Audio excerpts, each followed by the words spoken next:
The road into the village is a long ribbon the color of dry wheat. It doesn't end so much as soften into cobbles that have learned every footstep by heart. Maples lean over the lane as if speaking in warm voices. Their leaves are a small theater of gold, russet, and a kind of patient orange. You arrive with a bag that feels lighter the moment you lift it from your shoulder, because this is the sort of place that shares the weight of things. The inn sits at the bend where a creek remembers how to sing quietly. A wooden sign hangs from iron. A pair of crossed twigs tied with red string and the careful paint of the words Amber Quiet. The door opens with a sigh that smells like apples baked earlier, cinnamon cooling in the air, and the wool sweet scent of blankets that were dried on a line when the sun was kind. Inside, the desk lamp glows in a round way. A kettle murmurs on a small iron stove. The innkeeper looks up, the corners of their eyes already half asleep from a life of offering tea. Welcome, they say, but the word arrives like a yawn you're glad to catch. No hurry. Choose a key by the sound it makes. On a tray sit 3 brass keys. You lift the first. It clicks like a sparrow tapping once on a window. The second gives a hollow note, as though it knows about old trunks and letters tied with thread. The third key makes no sound at all, only a feeling, like a small hand finding yours in the dark. That's the one you keep. Your room faces a row of birches. Their trunks are pale and polite, their leaves already practicing the art of letting go. The bed has a quilt sewn from pieces of other autumns. A patch from a jacket, a patch from a curtain, a patch from somewhere that smelled of fresh bread. On the sill is a bowl of windfall apples, soft and sweet and humble, the kind that taste like the end of a good day. You set your bag down and the floor answers with a gentle, reassuring note. The window is cracked open, not to chill you but to allow the season to say hello. The curtain lifts and lowers as if teaching breath to the lungs. You sit on the edge of the bed and your shoulders drop one floor. There is a tin on the table labeled leaf wax. On the tin, a penciled instruction, warm between palms. You will smell October. It will do the rest. You smile. You don't need it yet. You wander downstairs again because the kettle's murmur is a door by itself. The innkeeper has poured hot water over slices of apple and a curl of lemon peel. The cup is wide and the handle thinks kindly of your fingers. You take a sip and the tea is not a taste so much as a suggestion that time can go slowly and still be full. The village evening puts on its sweater. Porches accept a pair of boots each and a pumpkin or two without the need to carve a face. Smoke rises from a chimney and then decides to float at balcony height, as if to discuss pumpkins with the moon. Children return from deliberate leaf-kicking, jackets bright with small, grass-colored burrs. A dog with a coat like toast trots by, thinking private dog thoughts about porch lights and the dignity of lying on warm rugs.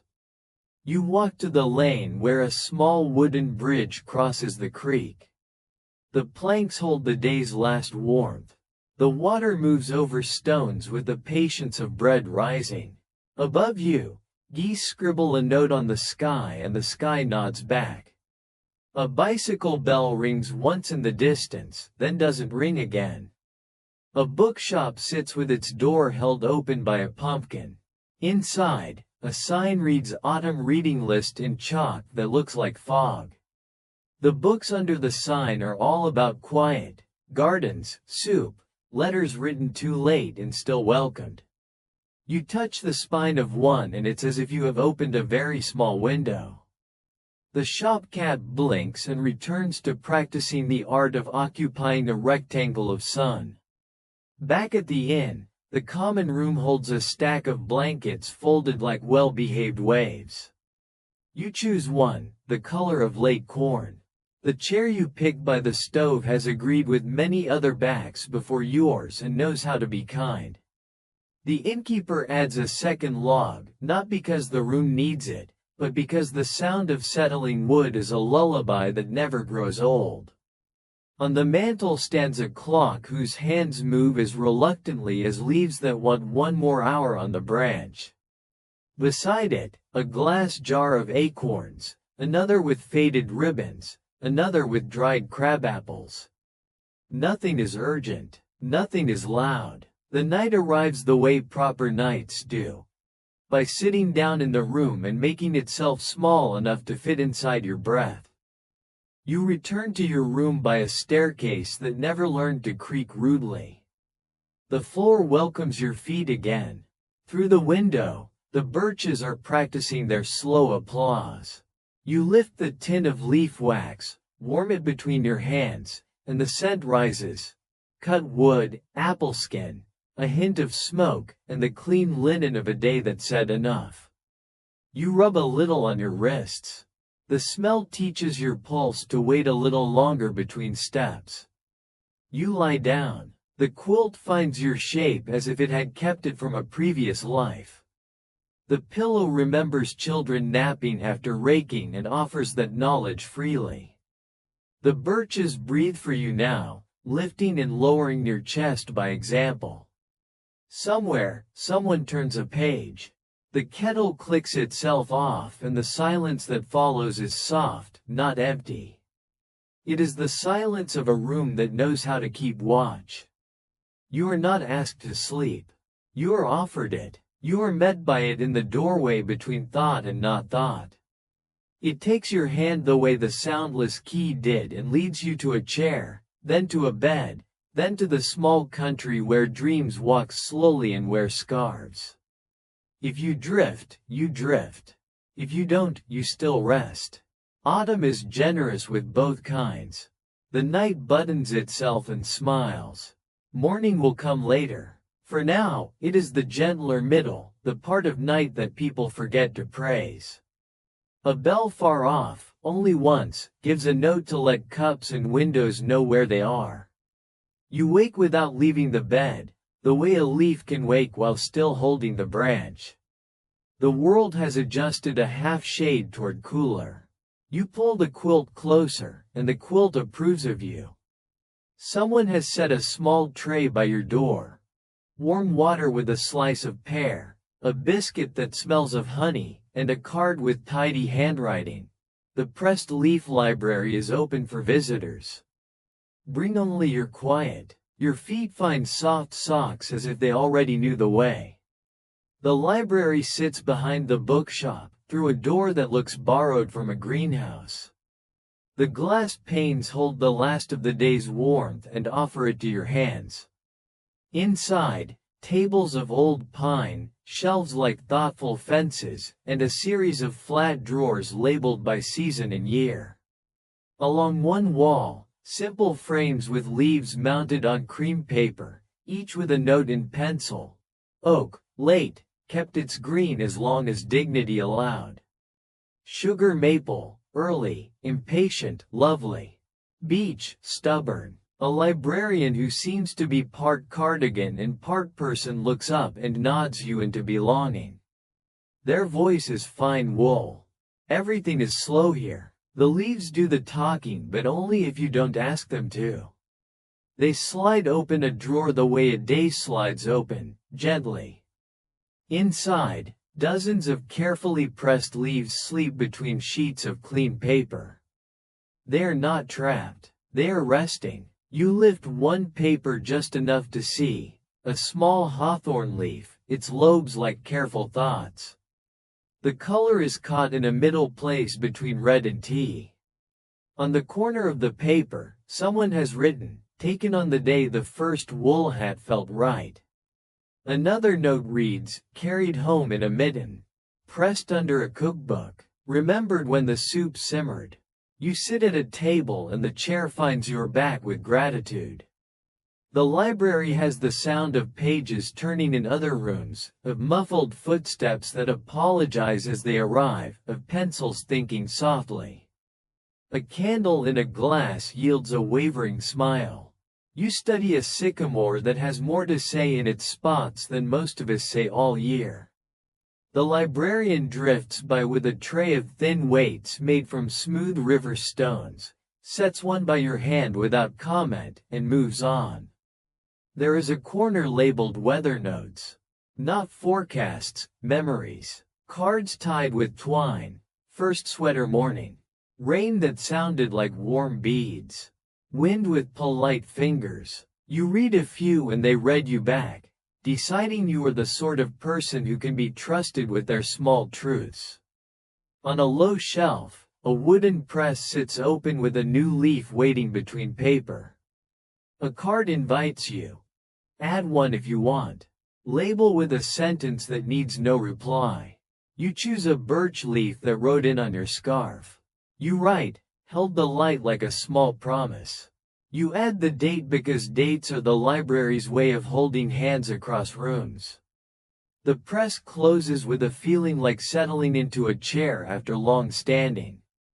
A kettle here makes a different sound than the one at the inn. It is a library kettle, so it whispers. The librarian pours for you a tea of roasted barley and apple. It tastes like a walk taken 30 minutes too long and forgiven by the weather. The leaves, the cardigan says, teach us how to let go without rushing. They pour tea for themselves. They also teach us to be beautiful while we do it. At a table near the window, a child reads a book face down and copies the shapes of leaves on blank paper. They make every stem a little longer than it is in life, as children do. An older man naps in a posture that says, I meant to read about birds and ended by becoming one of them. Two college students exchange whispers about whether the beach is actually copper or bronze.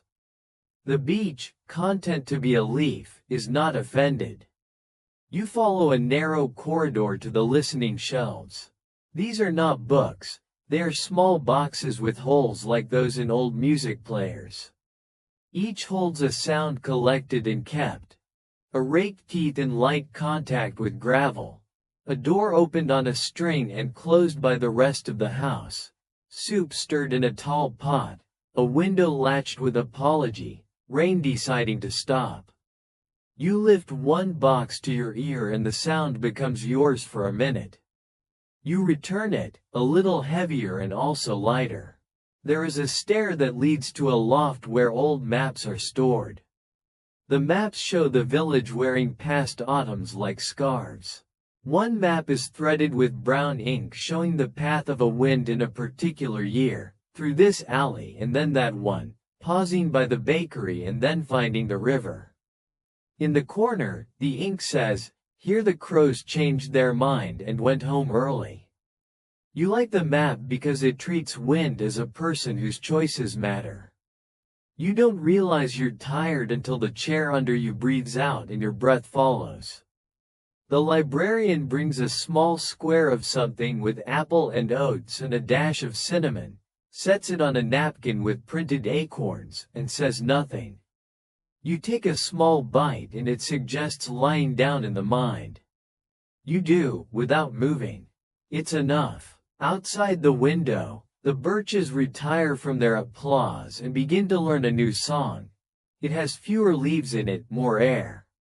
The sky has entered the part of its shift where purple visits but doesn't stay. A bicycle leans against a fence post and imagines snow. Somewhere, someone knocks mud from their boots, not loudly, and then knocks again because habit is a kind of music. You visit one last drawer labeled uncertain leaves. Inside are the ones that split themselves between staying and going. Each has a note beside it that reads, it's okay. You look at them a while and find a softness at the edge of your chest, and the softness nods to you the way the innkeeper did. When you leave, the librarian offers a folded paper with nothing inside. For pressing, they say. You can save the cent of today if you like. You put the paper in your pocket and it is suddenly the heaviest thing you carry, then the lightest. The walk back to the inn is even slower, as if the path has become a blanket. A gust of wind tests the buttons on your coat and decides you chose well. The porch holds a bowl of pears and a note. Take one if you remember to taste it. You do, and it tastes like permission. Your room welcomes you without any fuss. The key makes its soundless sound. You set the folded paper on the table. Place your hand on it once, then remove it as if completing a quiet spell. The quilt, the birches, the leaf wax, the air. Everything waits for you to breathe at your own speed. And you do. You sleep the way a library closes. Lights lowered, door politely latched, knowing it will open again to the same kind world. The village has a habit of lanterns. It collects them. Old jar lamps with wire handles, tin cut with small moons, glass that keeps flame the way cupped hands do. Tonight is the walk. No parade, no speeches, just a slow path along the creek and through the orchard, a loop of light that sails like small boats in the dark and finds its way back to its harbor. A bell gives the single note that means now would be a gentle time to begin. People emerge with scarves looped this way and that. Lanterns blink awake along porches. Even the stray cat accepts a ribbon of light on its back for a moment and chooses not to be annoyed. You lift a lantern from a nail by the door, its glass warmed by a history of evenings, and the flame steadies as if you had promised it something. The walk starts at the wooden bridge. The planks remember last night's feet and the nights before that. A small child holds a paper bag with holes punched in stars and carries a battery candle inside. They believe in the light thoroughly and the light believes back. The creek makes its rounded notes. Someone's shoes whisper in leaves.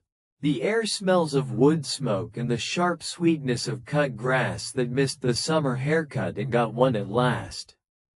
You fall into step with two neighbors whose names you don't learn because names are tomorrow's business. One of them speaks about making soup that began with onion and ended with a story. The other speaks about a sweater that finally learned to fit. You respond with the universal autumn sentence. I love this part, and they know exactly which part you mean. The orchard begins at the far fence. Apples hang like questions that have already been answered. The path moves between rows. The lanterns throw soft circles at your feet. Every so often someone pauses to lift their light up against a branch so the fruit can glow for a second and feel seen. The wind weaves through the trees and handles the lantern's flames with respect. You come to a clearing where the village keeps a long table. On it, jars of cinnamon sticks, bowls of walnuts, wool hats someone knit in the shape of a thought, and a jar labeled lost buttons. A note invites you to take a button if your coat is missing one or leave a button if your coat is generous. You touch a small brown button that must have belonged to a child's sweater and choose to leave it where it is. The idea of someone finding it later is better than the idea of taking it now. A woman stirs a pot of mulled cider and hums a tune without words. She hands you a cup with both of her hands so you will be inclined to hold it with both of yours. You do. The heat moves into your fingers and your fingers pass it to your wrists and your wrists convince your shoulders you live in a kind world. The first sip tastes like 5 different comforts agreeing to be one. A boy ties a lantern to the lowest branch of a small apple tree because he wants the tree to feel included. A girl announces that she has found the best leaf and then hands it to a friend who says it might be the second best. Somehow, they both feel satisfied. A dog sits exactly in the way and is thanked for it. The path turns toward the mill pond. Geese rest on the far bank like commas in a long sentence. The water keeps the lanterns twice, once in the glass, once in the glass's reflection. You watch the ripple of a fish and notice how the light grows kinder after being briefly disturbed. At the bend, someone has lined the ground with small tea lights in jars, and the jars make a tinny chorus when a polite gust asks how everyone is. Along the fence, a set of chalkboards waits. Children write their wishes for the season in slanted letters. More pancakes, a leaf pile as tall as my dad, no loud things. An older hand has written, a good chair for everyone. You add, sleep that arrives without argument. You draw a tiny lantern beside the words, and the chalk breaks in the best way, cleanly, without sharpness. The walk thins as people stop to talk on porches or turn down alleys that belong to their nights. Your feet know the way back to the inn, learning the village by the way it smells and sounds rather than by the map. You carry the lantern, and the lantern carries your attention. To a spider web jeweled with fog. To a window where a kettle steams. To a hat left on a post like a thought kept for morning. The world feels smaller and more complete at once. At the inn's gate, you hang the lantern back on its nail. It keeps its ember a moment longer out of politeness and then naps. The innkeeper has placed a small plate by the door with 3 slices of spiced loaf. A folded card asks you to make sure the 3rd slice goes to someone else. You take one and imagine the 2nd traveling to a neighbor you haven't met yet and the 3rd later to a friend. The idea is filling. Your room is the opposite of loud. The birches are still in conversation with the air. You press your palm to the folded paper from the library and the day becomes a small, sweet shape you can carry into sleep without crumpling it. The quilt's warmth rises like bread and you slip into it like a hand into a pocket that knows what hands are for. You breathe the lantern smoke and cinnamon from your skin. The scent says, "This evening happened and it was kind." Your jaw lets go of its list. Your toes admit that blankets are wiser than any argument. The room becomes slower and you are allowed to move at its speed. The night reduces its words to one. Rest. You do. Sometime near morning but not quite there. The sky sets down a thin lace on the fields. The frost is not a warning. It is a reminder that the season can be crisp and still be gentle. You wake and the window shows a world that has learned how to sparkle without demanding applause. Your breath makes a small cloud in front of your mouth that disappears the moment you smile. The inn's hallway carries the smell of coffee and toast and a butter that has agreed to spread easily. On the sideboard, a jar of jam labeled August kept safe. A bowl of pears that have decided to be perfect now and not later. The innkeeper sets another mug down beside yours and says, as if reciting the weather of the heart, on the north meadows the frost caught every thistle. They look like small crowns. You picture them and the picture is enough. You pull on boots that convinced your socks to come along and step outside with a shawl that knows what mornings are. The air is honest and kind at the same time. The birches wear a gleam along their edges. Leaves on the ground are crisped into little stained glass windows you are allowed to walk on, though you choose the edges so as not to break too many. Your feet make a small conversation with the path and the path answers like an old friend who tells you you've grown and means it kindly. At the creek, every grass blade wears a silver sleeve. The water keeps going, slower than night, faster than morning. A heron stands where the bank has always suited it and pretends not to know you. A single feather, a tiny one, is caught by a frost thread and held upright like a flag. You decide the flag's country is called enough. You apply for citizenship with your breath, and you are approved. The press of the library waited, and the librarian left a note on the door in case you passed. Your birch leaf has joined the others. It said thank you for the sentence. You imagine the leaf becoming flatter and truer with time, the way a good memory does. On the chalkboard where you wrote your wish last night, the dew has smudged the lantern you drew into a kinder shape. The smudge is better than the lines. On the green, the market has set out baskets of squash, each with its own personality. One looks like a sleepy moon, another like a small bell, a third like a story that went wide before it went long.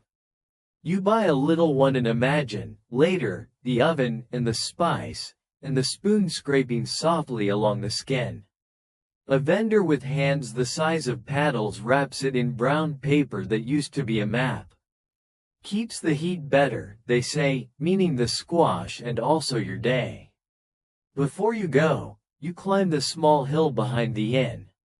The frost has loved it all the way up. At the top, the village is a bowl of roofs warm in their own way. Smoke lifts in tidy lines. A bell gives its single note and geese correct the map of the sky. You sit on a low rock that has been saving your shape for you since long before you knew this hill existed. It fits. The sun decides where to touch first. The orchard's far edge, the creek bend where the bridge is, the sign above the bookshop door. You take out the folded paper from the library and it carries the faintest scent of leaves now, a pressed rumor of yesterday. You write a small sentence on the margin, I slept, and you return it to your pocket, not to share, but to keep company with your hands. Back at the inn you pack with the gentlest motions you know. The room doesn't resist. It wants you to leave with ease because ease is how it wants you to return. The key makes its soundless sound. You place it on the tray with its companions and they welcome it as if it had gone on a lovely trip. The innkeeper stands at the desk with 2 envelopes. One holds a recipe for the spiced loaf written in a hand that has time for every letter.